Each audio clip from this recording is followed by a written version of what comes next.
திரும்ப இதே காலகட்டத்தில் அவர் திரும்ப வரப்போறார். குருவினுடைய அருள் முழுமையாக கிடைக்கும். சனி பகவானால எந்த பாதிப்பு கலங்கி நின்றவர்களுக்கு தண்ணீரை துடைக்கின்ற ஒரு அற்புதமான ஒரு காலம் இந்த சனி பயிற்சி தான்.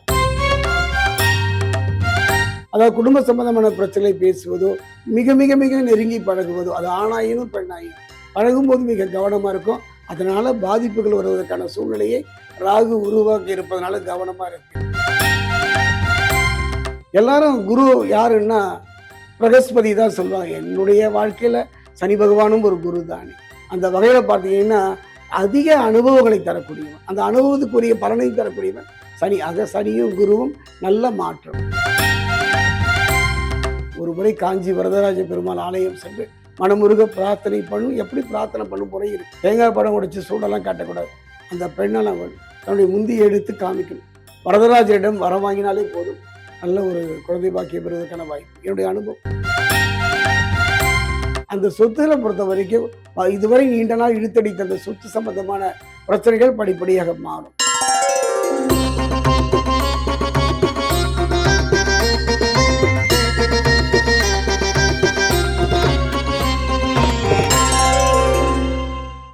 மாயவரம் பக்தி தமிழ் நேயர்கள்ல இப்ப அடுத்ததா பார்க்க போறது வந்து கடகராசி நேயர்கள். கடகராசி நேயர்களுக்கு வந்து சனிப்பெயர்ச்சி எப்படிங்க இருக்கும்? கடகராசியை பொறுத்த வரைக்கும் கடகத்தை பற்றி நான் என்னுடைய இந்த பிரசன்ன ஜோதிடத்தில் பார்க்கும்போது சந்திரனுக்குரியது. சந்திரனை வைத்து தான் கணக்கிட வேண்டும். கடகராசியை பொறுத்தவரை என் அன்னை பராசக்திக்கு உரியதும் என்று சொல்வார்கள். சனி பகவானை பொறுத்த வரைக்கும் சனியுடைய பார்வையோ எந்த துன்பமும் இல்லை. சனி பகவான் கடகத்திலிருந்து மிதுனம் நோக்கி நகர்ந்து விட்டார். வக்ரம் நிகழ்த்தி ஆகிட்டார். திரும்ப இதே காலகட்டத்தில் அவர் திரும்ப வரப்போறார். குருவினுடைய அருள் முழுமையாக கிடைக்கும். சனி பகவானால எந்த பாதிப்பும் இல்லை. கலங்கி நின்றவர்களுக்கு தண்ணீரை துடைக்கின்ற ஒரு அற்புதமான ஒரு காலம் இந்த சனி பயிற்சி தான். அந்த வகையில பார்க்கும் பொழுது கடகராசியை பொறுத்த வரைக்கும் சனி பகவானால அதிக நன்மைகளை பெறக்கூடிய ஒரு நல்ல வாய்ப்பு, ஒரு நல்ல சந்தர்ப்பம்.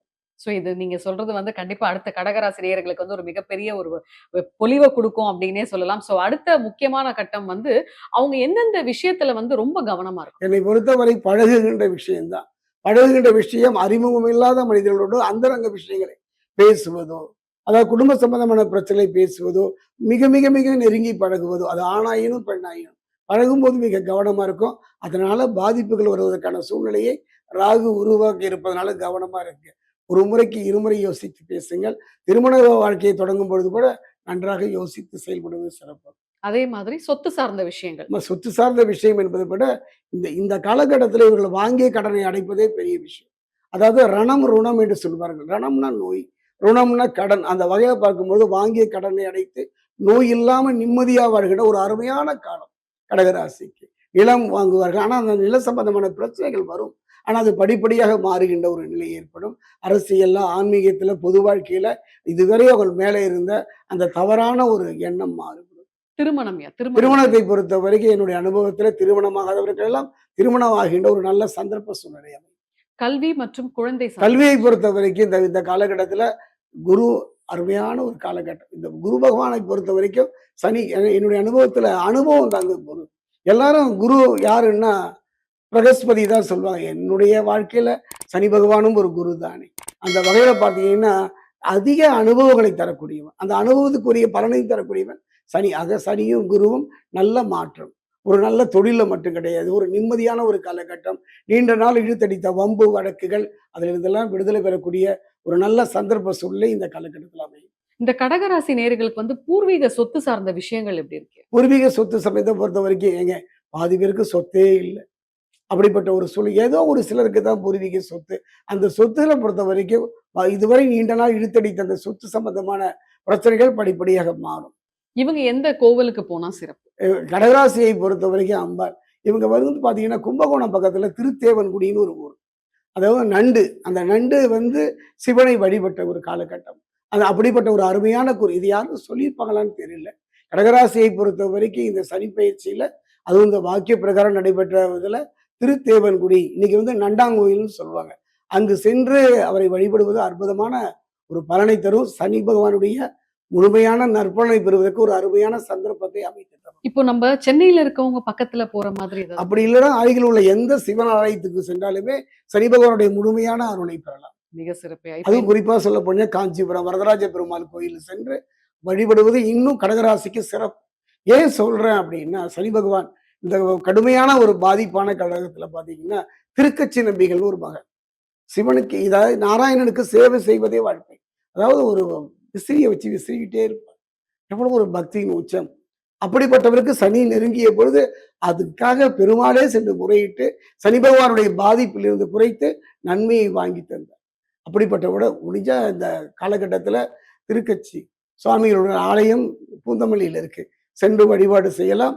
காஞ்சிபுரம் வரதராஜ பெருமாள் ஆலயம் சென்று வழிபடுவது அற்புதமான யோக பலனை தரும். இப்ப ஏகப்பட்ட சேர்க்கை கருத்தரிப்பு மையம் வந்துருச்சு இல்லையா? இப்ப கடகராசி நேயர்களுக்கு வந்து குழந்தை ஸ்தானம் எப்படி இருக்கு? அதாவது என்னுடைய அனுபவத்த அததான் சொல்லணும்.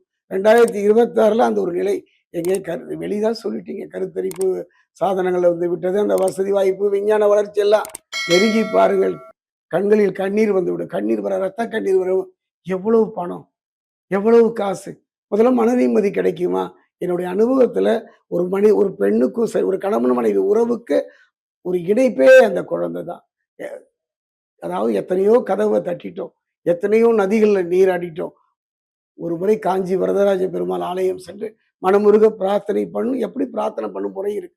தேங்காய் பழம் உடைச்சு சூடெல்லாம் காட்டக்கூடாது. அந்த பெண்ணெல்லாம் தன்னுடைய முந்தியை எடுத்து காமிக்கணும். வரதராஜரிடம் வரம் வாங்கினாலே போதும்.